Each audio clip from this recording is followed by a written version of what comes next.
Your success with food delivery apps such as DoorDash, Uber Eats, Grubhub is almost entirely based on the economy of the area or city that you work in. My name is Eli Ash. Let's go. Now, this may be abundantly clear to some of you guys, but to others, it might not. But regardless, I figured that I would share some of my thoughts and personal experiences in order to help you make better decisions and in turn, more money while working for these food delivery apps. Now, obviously there's a bazillion different factors that'll lead to your success using food delivery apps. That's why I said that it's not 100% based on the economy of your area, but the economy alongside the median household income of the areas that you work in are gonna play a super important role in how much you actually make. Tips, y'all. The most important factor in making this a worthwhile job for your time are the tips that you earn. From my personal experience, I have found that different areas of my city perform better than others. The areas that I choose to dash in the most are downtown and uptown Minneapolis. First and foremost, downtown and uptown are the two busiest economic areas in the metropolitan of Minneapolis and St. Paul. Downtown is the central business district of many areas, which means that's where the majority of economic activity is happening. Businesses love to order from these food delivery apps. It's easy for them to do, saves them a ton of freaking time, and they can write it off as a business expense. Then as a driver, we are able to benefit from these large businesses or companies ordering food delivery. They have the economic means to provide us dashers with a very nice tip. Uptown Minneapolis, which is where I currently am, is also very similar to downtown. There are a ton of businesses. Excuse me, y'all. I'm still trying to get over a cold, so if my nose or my voice sounds a little odd, I'm just getting better. So it's not COVID, thank goodness. But back to the program. Uptown is full of businesses. It's very densely populated. That's where the most orders are coming from. So you're able to be a little bit pickier because of the high volume of orders you get to see. Along with the high volume of orders here in Uptown, it's also a great spot because the average person makes a decent living wage here. There are spots of Uptown with extremely wealthy individuals, other spots a little less, but overall, the median income is very, very solid in the Uptown area.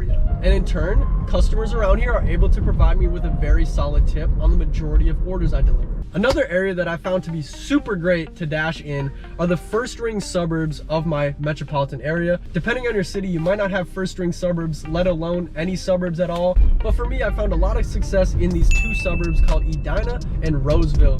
Many people living in these two areas have a very nice income. So any orders that I do get from these two areas often pay out very, very generously. But typically I only go to these two areas during the busiest hours of the days. That's usually gonna be the dinner rush on a Friday, Saturday, or Sunday night. I've discovered that the wealthier crowd of people tend to order via these apps on the weekends, and it's usually during dinner time. In my city, and I'm assuming if you live in a metropolitan area, you've also experienced this, there are pockets or areas with lower income families and folks. So over time and through trial and error, I've began to learn to not take orders dropping off in these areas, frankly because the clientele just doesn't tip nearly as well as other areas of my city. And that's the beautiful thing about being a DoorDash driver, is it's completely up to your discretion where and when you choose to work. So if you work in a low income area, you're frankly probably not gonna make a great buck out of this job. I truly believe that it's much more worth your time to just do a 9 to 5 if you live in a small town or a low income area. I know it doesn't sound appealing, is probably more worth your time and probably just a better financial decision. I mean, when you add up all your expenses as a delivery driver, you got car maintenance, you got insane gas prices. Your vehicle is being devalued at an incredible pace. That's why if you do this full time, I highly suggest that you get a beater car, something that you can literally run into the ground. I know my 2014 Corolla probably isn't the best vehicle to be a food delivery driver, but thankfully I live in a market that's very economically well off. For all y'all out there that do live in a metropolitan or city setting, food delivery is a very viable option for you.